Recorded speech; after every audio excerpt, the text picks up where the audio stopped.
보인다 보여 수학 세상 글 안소정 세상의 모든 일에는 법칙이 숨어 있어요. 민희는 걸어서 학교에 갑니다. 언제나 그런 건 아니에요. 비가 오는 날은 아빠가 자동차로 데려다 주시죠. 준이는 아침에 밥을 먹어요. 언제나 그런 건 아니에요. 설날에는 떡국 먹고 배탈이 났을 때 죽을 먹기도 하지요. 민희와 준이는 서로 친해요. 언제나 그런 건 아니에요. 가끔 말다툼을 벌이기도 해요. 비를 맞으면 감기에 걸린다. 언제나 그렇지는 않아요. 감기에 걸릴 수도 있고 안 걸릴 수도 있어요. 지난주에 민희와 준이는 둘 다 비를 맞고 집에 갔지만 준이만 감기에 걸렸어요. 이런 일들은 법칙이라고 말할 수 없어요. 법칙은 언제 어디서나 똑같이 일어나는 일이나 관계를 말해요. 변하지 않는 것을 뜻하지요. 2에 5를 더하면 7이 되고 7에 5를 더하면 12가 되죠. 이건 10이 되면 다음 자리를 올려주는 십진법의 원리예요. 물이 가득 찬 욕조에 사람이 들어가면 물이 넘쳐요. 체중이 차지하는 부피만큼 물을 밀어내기 때문이죠. 산정상은 아래보다 추워요. 그건 100m 올라갈 때마다 기온이 0.6도씩 낮아지기 때문이죠. 높이가 2000m 가까운 한라산 정상은 산기슭에 비해 기온이 10도 이상 더 낮아요. 그래서 등산을 할 때 옷을 더 준비해야 돼요. 태양은 날마다 뜹니다. 1년은 365일이고요. 그건 지구가 태양의 둘레를 도는데 약 365일이 걸리기 때문이에요. 십진법 숫자 0, 1, 2, 3, 4, 5, 6, 7, 8, 9를 써서 10이 될 때마다 윗자리로 올려서 표현하는 숫자 표시법.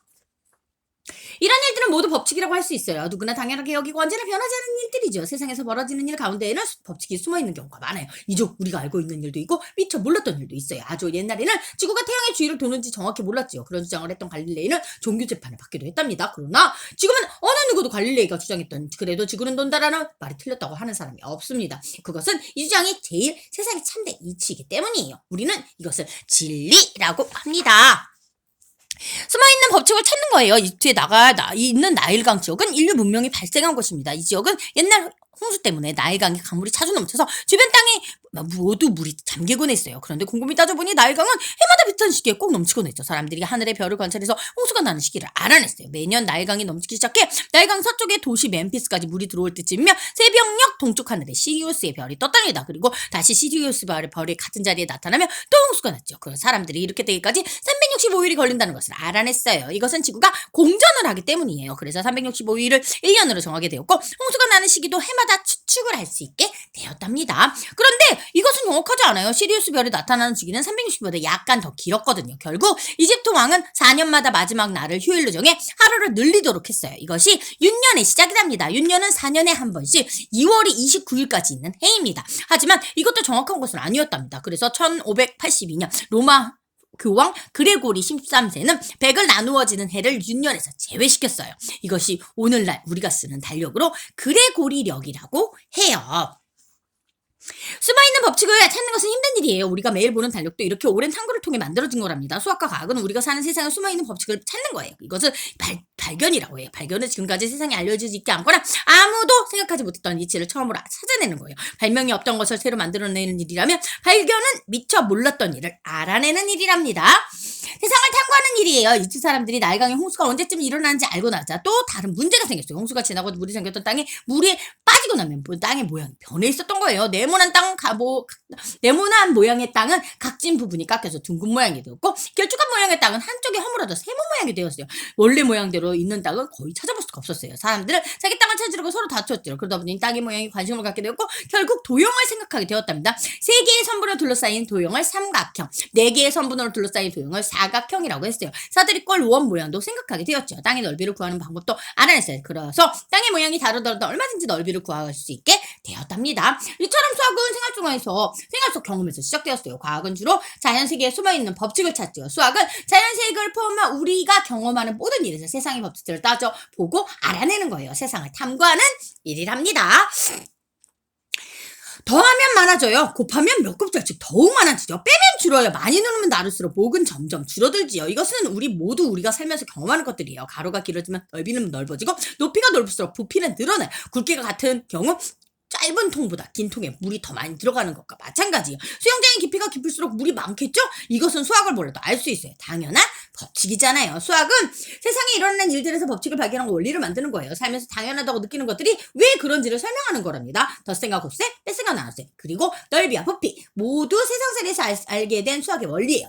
수학은 이렇게 세상에 숨어있는 원리를 탐구하고 발견하는 거예요. 기호를 사용하면 간단해요. 미니와 준이는 공원에서 자전거를 타기로 했어요. 미니는 학교가 끝나고 곧장 공원으로 갔죠. 준이는 집에서 간식을 먹고 엄마 신발도 갔다가 공원으로 갔어요. 하지만 미니는 벌써 집으로 뒤었답니다. 하지만 다음날 미니와 준이는 오후 4시에 공원에서 자전거를 타기로 다시 약속해요. 미니는 4시에 공원 입구에서 준이를 기다렸어. 그 시간에 준이는 공원 안에서 자전거를 타면서 미니를 기다렸죠. 미니는 준이가 나타나지 않자 집으로 가버렸어요. 미니와 준이는 2번씩이나 만나지 못했어요. 왜 그랬을까요? 첫째 날은 약속 시간을 정하지 않았고 둘째 날은 만날 장소를 확실히 정하지 않았죠. 서로 정확하게 약속을 하지 않으면 미니와 준이처럼 제각각 다른 생각을 해서 정해놓은 일들이 잘못될 수가 있어요. 그래서 수학에서는 숫자와 수학 기호로 정확한 약속을 해요. 사람들이 모두 처음 물정을 쓸 때 10개씩 묶어서 세면 편리하다는 것을 발견한 것이 10개의 숫자를 만들었어요. 그건 우리가 10손가락을 가졌기 때문이에요. 맨 처음에 사람들은 손가락을 이용해 셈을 했으니까요. 그런데 큰 수를 쓰자니 손가락을 몇 번이나 꼽았다 폈다 해도 헷갈렸어요. 그래서 숫자를 만들었죠. 숫자가 있으니까 아무리 큰 수라도 쉽게 나타낼 수 있었어요. 게다가 훨씬 간단하고 편리해졌지요. 옛날에는 나라마다 숫자가 달랐고 수학 기호도 없었어요. 고대 이집트에서는 물체의 모양을 본떠서 만든 상형 숫자를 썼어요. 0꽃은 1000을 나타내고 올챙이는 10만을 나타내고 깜짝 놀라는 사람의 모양은 100만을 나타냈다고 해요. 또 바벨로니아에서는 쐐기 모양으로 숫자를 표시했답니다. 하지만 지금은 전 세계 사람들이 아라비아 숫자를 쓰고 있어요. 같은 기호로 수를 나타내자는 약속을 하게 된 거죠. 무역도 하고 문화와 학문을 서로 교류해야 하기 때문에 약속이 필요했던 거예요. 만약 이집트에서는 0꽃으로 1000을 나타내는데 한국이나 미국에서 0꽃이 아닌 다른 모양으로 1000을 쓴다면 서로 이해할 수가 없겠지요.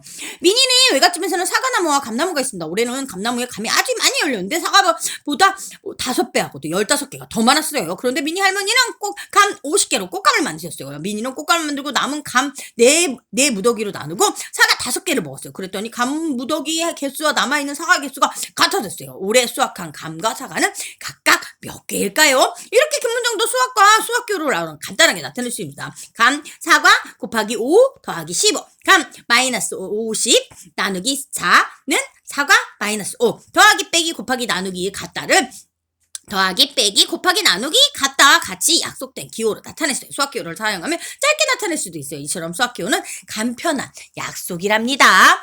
수학은 세상의 원리 법칙을 발견하고 그것을 통해 원리를 만드는 거잖아요. 그래서 복잡한 법칙을 간단하게 나타내기 위해서 기호가 필요한 거랍니다. 수학의 숫자와 수학 기호를 우리 하는 세상에서 생각해 볼 수 있는 원리를 간단하게 표현한 거예요. 이렇게 생각을 간단하게 표현하는 것을 추상화라고 해요. 이틀도 닭 2마리도 사람 2명도 모두 일하는 같은 수로 나타낸 것처럼 우리 머릿속에서는 똑같은 의미가 되니까요.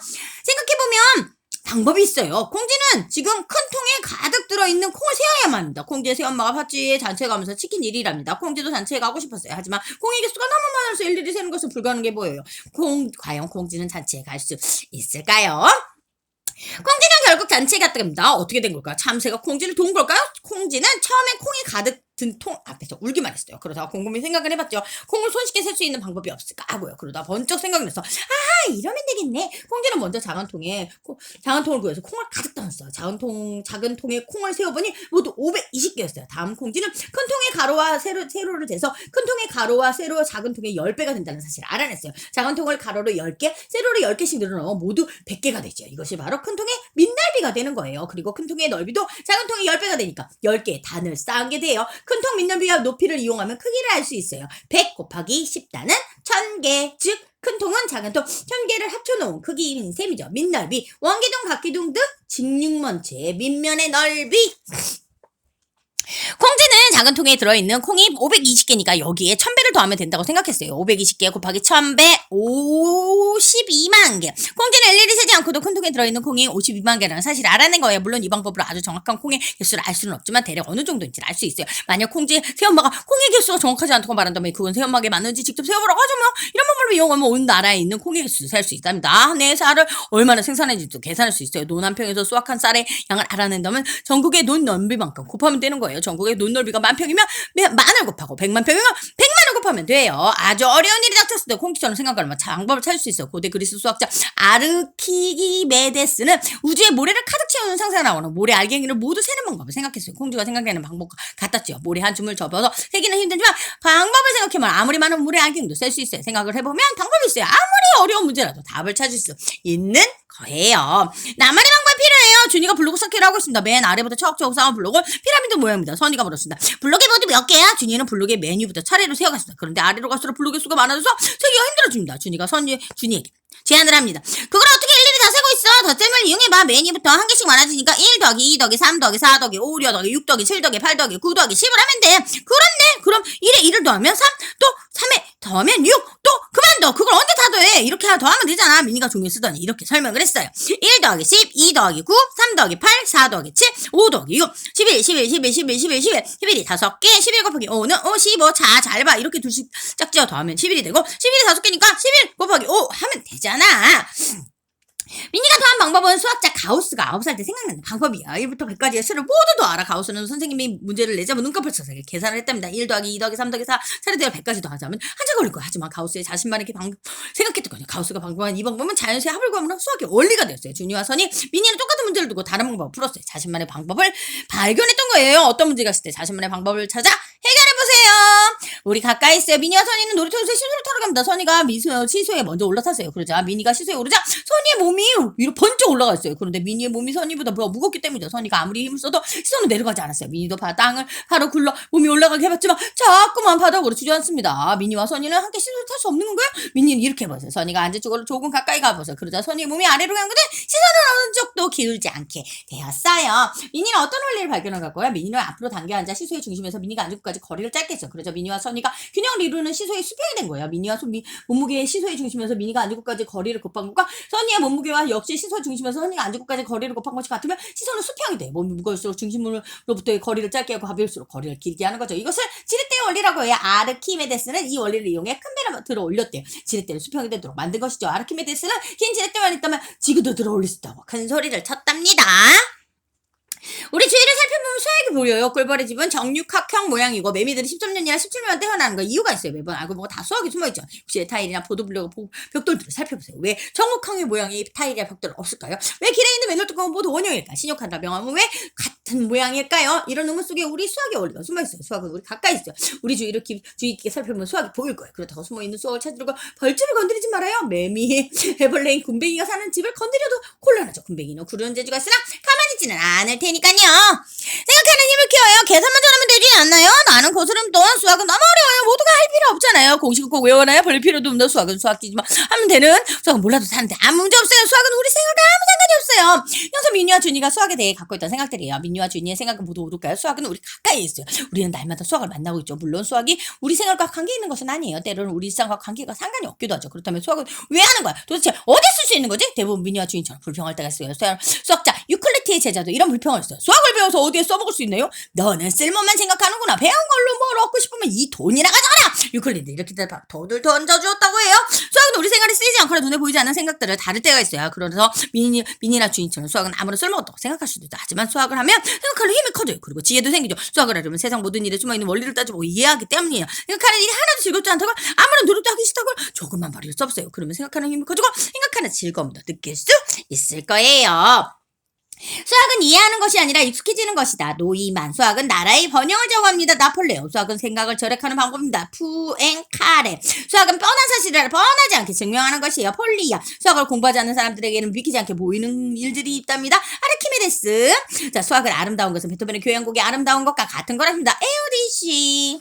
증명이 필요해요. 미니는 달리기를 아주 잘합니다. 미니는 반에서 제일 잘 달리죠. 어떻게 하냐고. 미니는 반지꾼들과 모두 한 번씩 시합을 해봤거든요. 그런데 저하고 철이는 아직 시합을 못 해봤어요. 준이는 미니에게 철이와 달리기 시합을 해보라고 했어요. 그런데 미니는 보나마나 자기가 이길 거라 큰 소리였습니다. 준이는 미니에게 따졌어요. 그걸 어떻게 알아? 해보지도 않고. 철이는 전에 학교에서 달리기가 1등이었대. 그래도 분명히 이겨. 시합도 해볼 필요도 없어. 그래? 내 말이 근데 어디 증명해봐. 미니는 차근차근 말합니다. 저번에 옆반에서 제일 잘 달리는 선이와 철이가 시합을 해서 선이가 이겼대. 그런데 준이 내가 며칠 전 운동했다 선이를 이겼잖아. 그리고 너희가 너보다 빠르잖아. 그러니까 내가 철이보다 빠르지. 안 그래? 준이 그런 것 같기도 하고 안 그런 것 같기도 하고 나를 속이지만 준이가 선이를 이긴 건 분명합니다. 또 선이는 철이를 이겼고요. 그러니 준이는 철이보다 빠르고 미니는 준이보다 빠르니까 결국 미니는 철이보다 빠른 셈입니다. 그래서 미니와 철이는 달리기 시합을 해보지도 않고 누가 더 빠른지 짐작할 수 있죠. 우리는 대화를 하면서 가끔 이런 말을 할 때가 있어요. 내 말이 맞는지 증명해봐. 그래요. 다른 사람을 이해시키려면 논리적으로 설명해야 돼요. 증명은 논리적으로 설명하는 거예요. 수학은 생각을 표현하는 거잖아요. 그냥 하지만 아무렇게나 생각하는 것도 모두 수학이 아니에요. 발견한 법칙이나 원리를 모든 사람들이 이해할 수 있도록 논리에 맞게 제대로 설명할 수 있어야 해요. 다음 명제들은 모두 참입니다. 서로 만나는 직선이 있을 때 서로 마주보는 각의 크기는 같다. 이등변 삼각형은 두 밑각의 크기가 같다. 원하는 충분한 지름에 의해 2등분 된다. 그림만 보아도 단번에 사실이라는 것을 알 수 있어. 하지만 이 명제들을 수학자 탈레스가 처음 증명한 것들입니다. 명제, 참가 과정에서 판단할 수 있는 내용이나 주장을 나타낸 것. 탈레스는 아무리 당연거라서 증명을 해서 분명히 해만 수역이 된다고 생각했어요. 탈레스 이전에도 수학 문제를 풀거나 정리해서 책을 만든 사람이 있었지만 증명을 해서 분명한 이론을 만들지는 못했어요. 그래서 사람들은 탈레스를 최초의 수학자라고 여기죠. 논리적으로 확실히 증명해야 세상 모든 사람들이 수학의 원리를 분명한 진리를 받아들일 수 있으니까. 대충 그럴 것 같다고 하는 건 논리가 아니에요. 10번 계산해서 9번 같은 답이 나왔거나 1000번을 계산할 때는 999번 같은 답이 나왔다 하더라도 진리가 될 수 없어요. 그래서 수학에서는 증명을 하지 못해 아직도 해결하지 못한 문제들이 있답니다. 이런 문제들을 가설이나 추측이라고 부릅니다.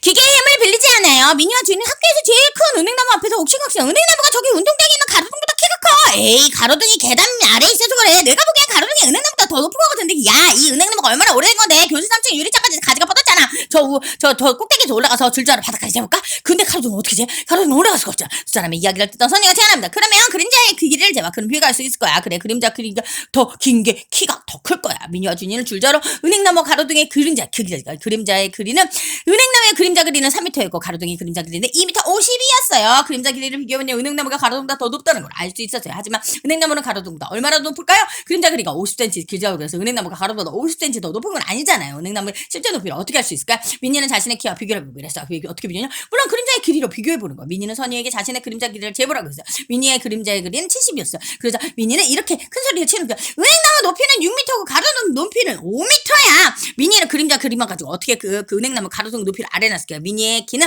140이에요. 그런데 미니의 그림자 길이가 70이니까 바로 미니의 키는 그림자 길이의 2배가 되는 거예요.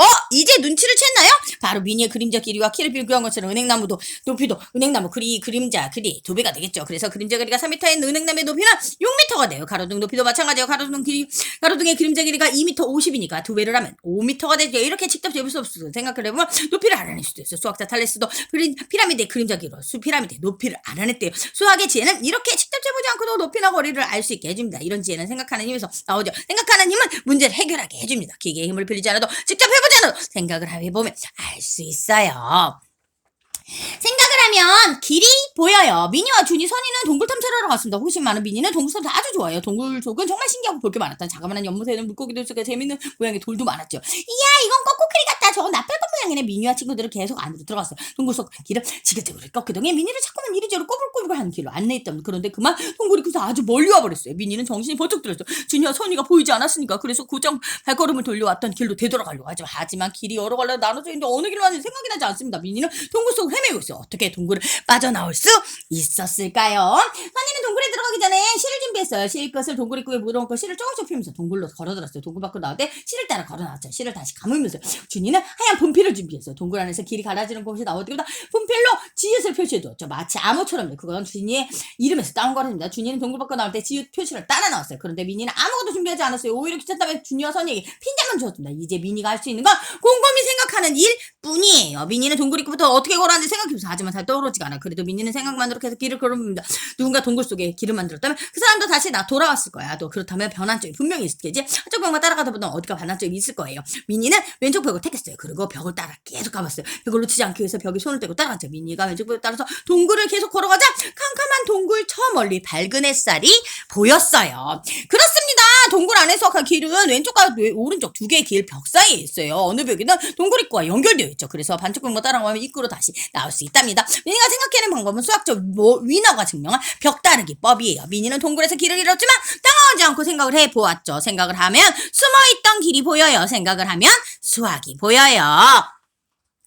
우리의 일상생활을 제일 자세히 살펴보면 신기한 수학의 원리가 보입니다. 흔히 볼 수 있는 맨홀 뚜껑과 신호칸 같은 모양. 매미가 태어나는 주기에는 어떤 원리가 숨어있을까요? 맨홀 뚜껑이 둥근 이유는 모망 안으로 떨어지지 않도록 하기 위해서입니다. 원을 제외한 다른 도형은 대각선의 길이가 각편의 길이보다 길기 때문에 뚜껑이 맨홀 안으로 떨어질 확률이 높습니다. 하지만 원의 지름은 원의 어느 부분에서도 똑같기 때문에 뚜껑이 맨홀 안으로 떨어지지 않아요. 신호칸들을 한번 보세요. 가로, 세로 균형이 매우 안정적으로 봅니다. 신호칸들 가로, 세로를 보면 그 이유를 알 수 있습니다. 신호칸은 가로, 세로 비율은 약 1.618 대 1이 됩니다. 이 비율이 바로 세상에서 가장 안정적이고 아름다운 비율이라고 부르는 황금 비율입니다. 평균 보이는 매운 뚜껑과 16뚜껑 이런 원리가 숨어있답니다. 분가리메카 13년과 17년 중에 분기로 태어나는 두 종류의 매미가 있는데 이 또한 수학과 관계가 있습니다. 매미의 천적들은 대부분 2년에서 6년 번식주기가 가지고 있기 때문에 매미는 천적들이 나타나지 않는 해에 태어날 가능성이 커집니다. 태어나는 해가 천적과 겹치는 경우가 적기 때문에 매미는 살아남을 확률이 높아지죠. 또한 13년 만에 태어나는 매미와 또 17년 만에 태어나는 매미가 동시에 태어나는 것은 221년에 한 번뿐이기 때문에 여기 경우에도 피할 수 있답니다. 13과 17은 다른 숫자에 겹치는 확률이 매우 낮은 숫자이기 때문에 이런 일이 가능한 것이죠. 이처럼 주변을 자세히 들여다보면 수학이 숨어있어. 또 어떤 것들이 숨어있을까요? 여러분도 한번 찾아보세요. 이야기 끝!